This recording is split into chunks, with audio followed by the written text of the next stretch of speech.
Bago po natin gawin ang rito, katatapos lang magpasalamat ng pamilya, inaanyayahan ko kayo sa kaunting sandali ng katahimikan. And for the last time, try uli natin na pakinggan at damhin sa puso natin ang tinig ng ating yumaong kapatid na si Mercy. No?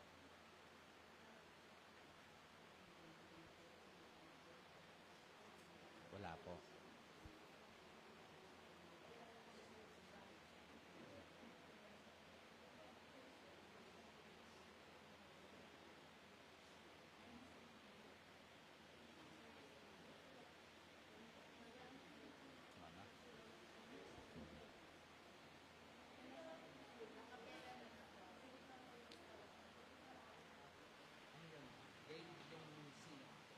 Sino ako? Alam po ng choir.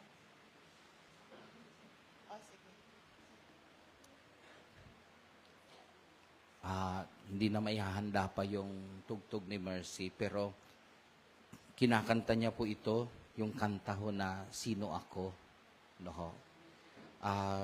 Sisimulan ko po kasi sa mga pagkanta, ito lang ang aking kinakanta. Sa malakas lang ang loob ko talaga po sa patay kumanta. No ho? At dahil hindi mawawala na sa akin yung pagtanaw sa ages na utang na loob dahil naging makabuluhan at makulay yung aking 50th birthday last March sa kanilang presensya.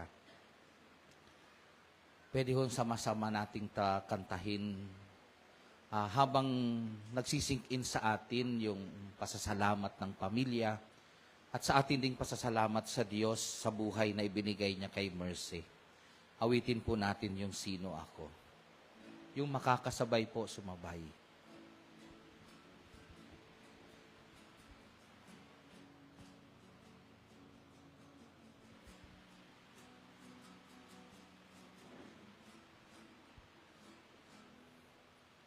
Hiram sa Diyos.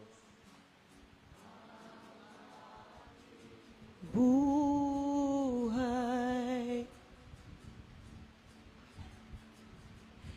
Ligaya ko. Tanging handog lamang. Di ko ninais na ako'y isip